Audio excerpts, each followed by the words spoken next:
Hello, and welcome to Book 2, Chapter 22 of You Should Be Reading. Now, today I would like to talk to you about this wonderful little book, Odd Thomas by Dean Koontz. Now, this is a book that is very interesting. I know there's a series of them out.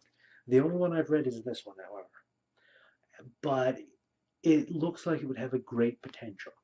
See, Odd, the main character, that's his actual name, Odd Thomas, he is a young man who just happens to have the ability to see and understand, communicate with the dead.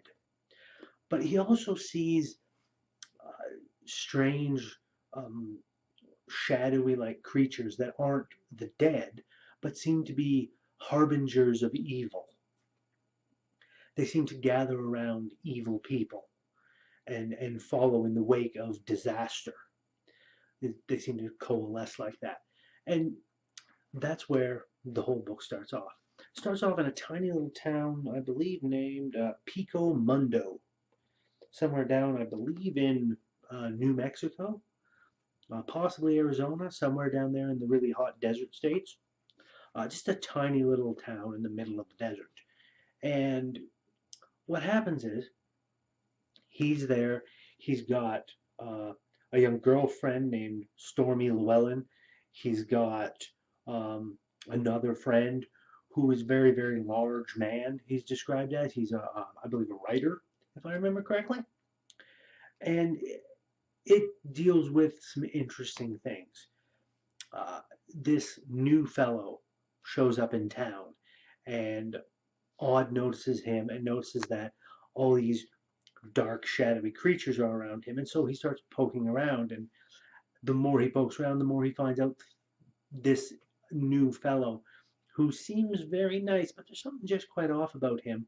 Um, he's got some nasty things in mind, and it's up to him, Odd, to try and stop him before disaster strikes. So it's a very interesting little book, very well written. I'm a fan of Dean Koontz's writing just from reading the one book of his. I will be checking out more of his work. I've got the second book in this series on my shelf, waiting to be read. So yes, it's definitely definitely fun. Well, I wouldn't say fun. It's a good read. It's a horror read uh, because there are elements of horror in this, and we are in Halloween month, so horror it is. But what really gets me is not the is that this book um, doesn't go into the horror of the supernatural elements so much as it looks at the horror of the human elements, the horror that people, just normal everyday people, can rot and wreak on the world. And I like that aspect of it. There's several moments in this book that just make me go, oh my God, that is horrible.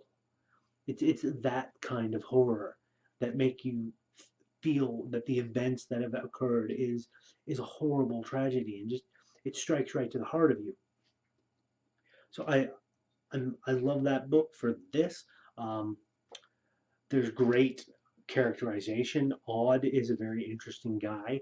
Um, the other characters that are around him are also very interesting, if a little more colorful.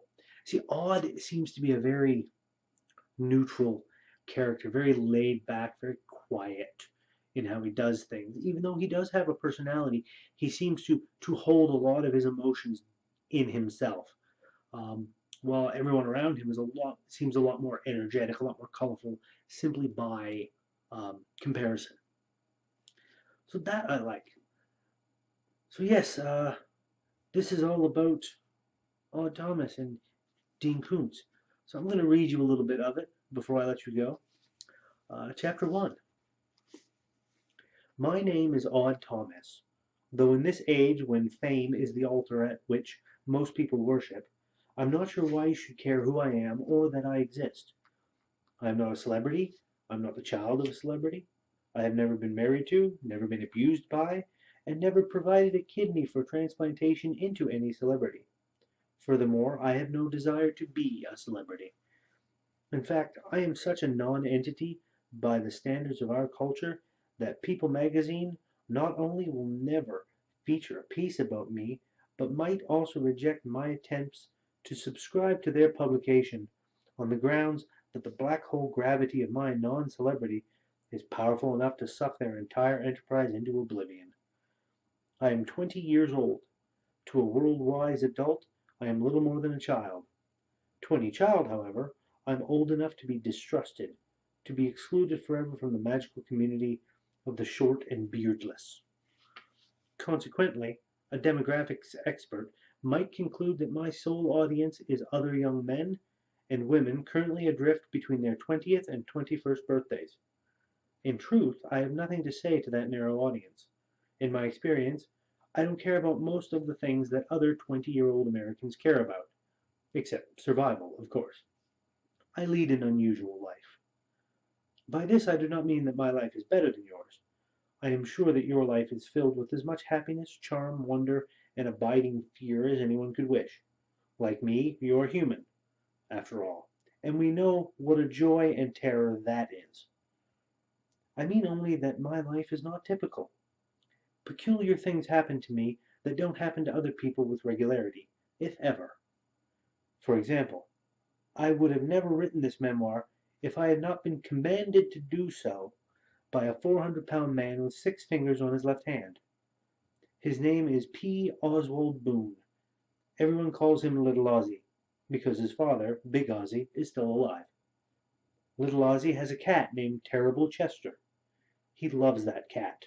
In fact, if Terrible Chester were to use up his 9th life under the wheels of a Peterbilt, I am afraid that Little Ozzy's big heart would not survive the loss.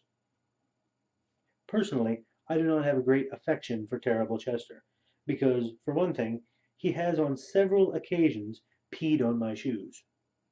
His reason for doing so, as explained by Ozzy, seems credible, but I am not convinced of his truthfulness. I mean to say that I am suspicious of Terrible Chester's veracity, not Ozzy's. Besides, I simply cannot fully trust a cat who claims to be 58 years old. Although photographic evidence exists to support this claim, I persist in believing that it's bogus. For reasons that will become obvious, this manuscript cannot be published during my lifetime, and my effort will not be repaid with royalties while I am alive. Little Ozzy suggests that I should leave my literary estate to the loving maintenance of Terrible Chester, who, according to him, will outlive us all. I will choose another charity, one that has not peed on me. Anyway, I'm not writing this for money. I am writing it to save my sanity and to discover if I can convince myself that my life has purpose and meaning enough to justify continued existence. Don't worry, these ramblings will not be insufferably gloomy. P. Oswald Boone has sternly instructed me to keep the tone light. If you don't keep it light, Ozzy said, I'll sit my 400-pound ass on you, and that's not the way you want to die. Ozzy is bragging. His ass, while grand enough, probably weighs no more than 150 pounds.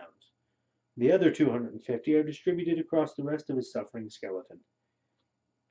When at first I proved unable to keep the tone light, Ozzy suggested that I be an unreliable narrator.